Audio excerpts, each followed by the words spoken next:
রাতের অন্ধকারে সবার চোখ ফাঁকি দিয়ে আকাশের সাথে দেখা করতে এসেছি। আকাশের সাথে 5 বছরের প্রেমের সম্পর্ক। সুযোগ পেলেই আকাশের সাথে গোপনে দেখা করতে আসি। আকাশের সাথে আমার সম্পর্কটা অনেক গভীর।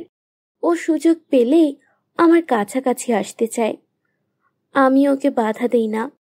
কিছুক্ষণ রোমান্টিক সময় কাটানোর পরে আকাশকে জিজ্ঞেস করলাম, এভাবে আর কতদিন লুকিয়ে লুকিয়ে এসব করব? আমার তো ভালোই লাগে, তোমার ভালো লাগে না?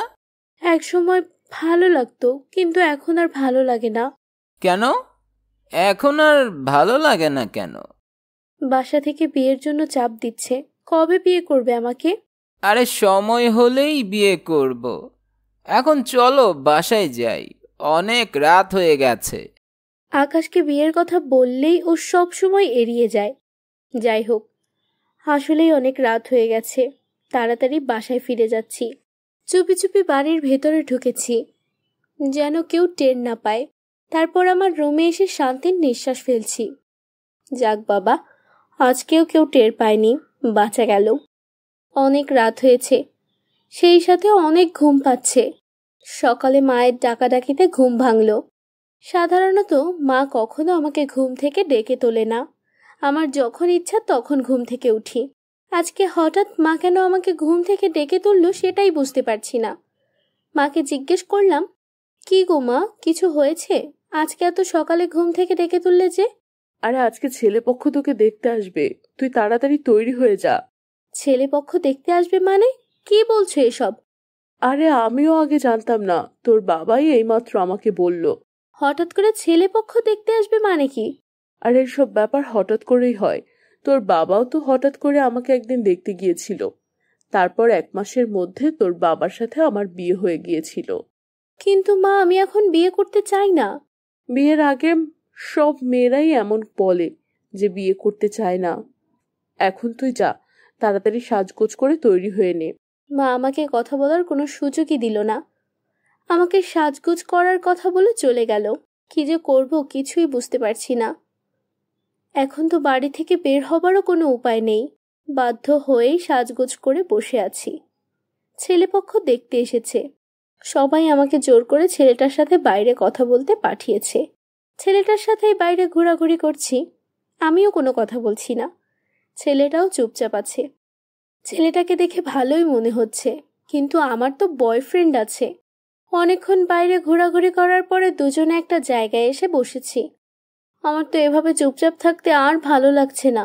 ছেলেটাকে জিজ্ঞেস করলাম, আর কতক্ষণ এভাবে চুপচাপ থাকবেন?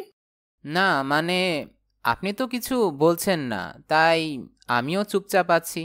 আপনার নাম কি? আপনি এখনো আমার নামটাই জানেন না? জানবো কিভাবে? আপনার সাথে কি আমার আগে কখনো দেখা হয়েছে? দেখা হয়নি, কিন্তু আমি ভেবেছিলাম আমার নামটা অন্তত আপনি শুনেছেন। যাই হোক, আমার নাম নিলয়। তা নিলয় সাহেব, আপনি কি জানে আমার যে বয়ফ্রেন্ড আছে? না, আগে জানতাম না, তবে এখন আপনি বলেছেন তাই এখন জানি। আপনি জানেন? কাল রাতেও আমার বয়ফ্রেন্ডের সাথে এখানে দেখা করেছি। ভালো তো, বয়ফ্রেন্ড থাকলে তো দেখা করতেই হবে। আপনি তো দেখছি পুরাই আজব মানুষ। আমার বয়ফ্রেন্ড আছে শুনেও আপনার রাগ হচ্ছে না?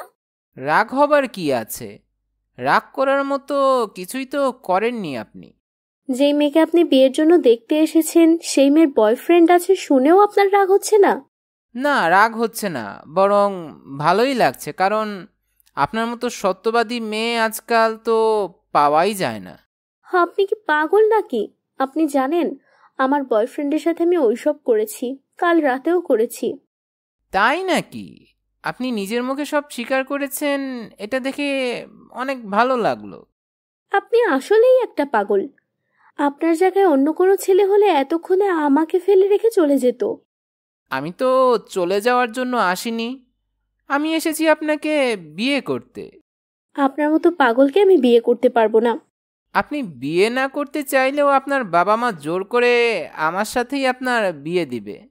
আমাকে জোর করে বিয়ে দেওয়ার আগে আমি পালিয়ে যাব। আজ রাতেই আমার বয়ফ্রেন্ডের সাথে পালিয়ে যাব।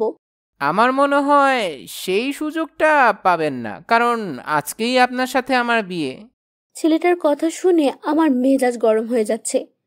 ছেলেটা মনে হয় আসলেই পাগল। বাসায় এসে দেখি ঘটনা তো ঘটে গেছে। আসলেই আজ আমার বিয়ে। এতক্ষণ তো মনে হচ্ছিল ছেলেটা পাগল, এখন তো মনে হচ্ছে আমি ছাড়া বাকি সবাই পাগল হয়ে গেছে। সবাই আমার বিয়ে নিয়ে ব্যস্ত সময় পার করছে।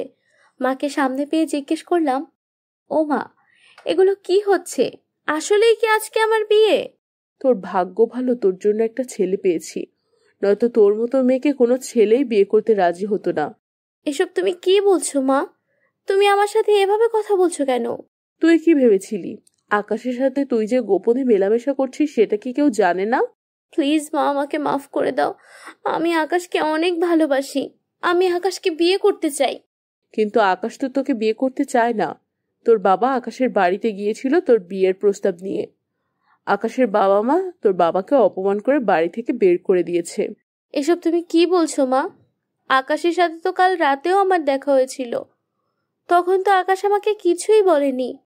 আকাশের মতো ছেলেরা যে কত ভালো মানুষ সেটা তুই এখনো বুঝতে পারিসনি? আমি আকাশের সাথে দেখা করতে চাই। আকাশের সাথে কিভাবে দেখা করবি? আকাশ তো আজ সকালেই বিদেশে চলে গেছে। এসব তুমি কি বলছো? আকাশ বিদেশে চলে গেছে? তুমি মিথ্যা কথা বলছো। আমি তোমার কথা বিশ্বাস করি না। আমার কথা যদি বিশ্বাস না হয় তাহলে তুই নিজেই গিয়ে খোঁজ নিয়ে দেখ। আমি ছুটে চলে গেলাম আকাশের কাছে। আকাশের বাড়িতে গিয়ে আকাশের বোনের সাথে দেখা। আকাশের বোন আমার স্কুলের বান্ধবী। ও বলল, আকাশ ভাইয়া তো আজকে সকালেই বিদেশে চলে গেছে। এসব তুই কি বলছিস? আকাশ তো আমাকে কথা দিয়েছিল ও সারা জীবন আমার পাশে থাকবে। তোকে তো আমি সব সময় বলেছিলাম ভাইয়ার সাথে প্রেম করে ভুল করছিস। তুই তো তখন আমাকে পাত্তাই দিতি না। এখন আমি কি করব? আমি তো কিছুই বুঝতে পারছি না। তোর বাবা মা যেই ছেলের সাথে তোকে বিয়ে দিচ্ছে সেই ছেলেকে বিয়ে করে তাড়াতাড়ি এই গ্রাম ছেড়ে চলে যা, নয়তো তোর মান সম্মান নিয়ে টানাটানি লেগে যাবে। আকাশের বোনের কথাগুলো শুনে আমার বুকের ভেতরে যে কত কষ্ট হচ্ছে সেটা আমি বলে বোঝাতে পারবো না। বাবা মায়ের কথা মতো নিলয়কে বিয়ে করেছি। নিলয় আমাকে গাড়ি দিয়ে শহরে ওর বাড়িতে নিয়ে যাচ্ছে। আমার স্বামী নিলয়ের বাড়ি আমাদের গ্রাম থেকে অনেক দূরে। সারা রাত গাড়ি চালিয়ে সকালে আমার স্বামীর বাড়িতে এসে পৌঁছেছি। গাড়ি থেকে নেমে দেখলাম বিশাল বড় রাজপ্রাসাদের মতো একটা বাড়ি। আমি কখনো ভাবতেও পারিনি আমি এত বড় বাড়ির বউ হব। আমার স্বামী নিলয়ের সাথে বাড়ির ভেতরে আমাদের রুমে এসেছি। আমার উপর দিয়ে যে কি ঝড় বয়ে গেছে সেটা শুধুমাত্র আমিই বুঝতে পারছি। তবুও সবকিছু মেনে নিয়ে নতুন করে আবার জীবনটা শুরু করতে চাই। আমার স্বামী নিলয়কে জিজ্ঞেস করলাম, এই বাড়িতে কি আপনি একাই থাকেন? আর কাউকে তো দেখতে পাচ্ছি না। না, আমি একা থাকি না। আমার বড় বউ বাপের বাড়ি গেছে, কাল পরশু হয়তো চলে আসবে। আপনার বড় বউ বাপের বাড়ি গিয়েছে মানে? বুঝলাম না কিছুই। ওহ, তোমাকে তো এখনো কিছুই বলা হয়নি। তুমি আমার দ্বিতীয় বউ। আমার আরও একজন বউ আছে। এই কথাটা আপনি আগে কেন বলেননি? আগে যদি জানতাম আপনি বিবাহিত তাহলে আপনাকে কখনোই বিয়ে করতাম না। আমাকে বিয়ে না করলে এই জীবনে তোমার আর বিয়েই হতো না। তোমার মতো মেয়েকে যে বিয়ে করেছি এটাই তোমার ভাগ্য। আমার স্বামী নিলয়ের কথাগুলো শুনে আমার কলিজাটা ফেটে যাচ্ছে। বিয়ের আগে প্রেম করার পরিণাম আমি হাড়ে হাড়ে টের পাচ্ছি। যে আকাশের সাথে 5টা বছর প্রেম করেছি সেই আকাশ আমাকে ধোঁকা দিয়েছে। 5 বছর একটা মানুষের সাথে প্রেম করার পরেও আমি সেই মানুষটাকে চিনতে পারিনি। এটাই ছিল আমার ভাগ্যে। সবকিছু মেনে নেওয়া ছাড়া আর কিছুই করার নেই। একা একা রুমের মধ্যে বসে আছি, অপরিচিত জায়গা, কিছুই ভালো লাগছে না। বাবা মায়ের কথা অনেক মনে পড়ছে। এমন সময় খেয়াল করলাম একজন মধ্যবয়স্ক নারী রুমের মধ্যে প্রবেশ করলো।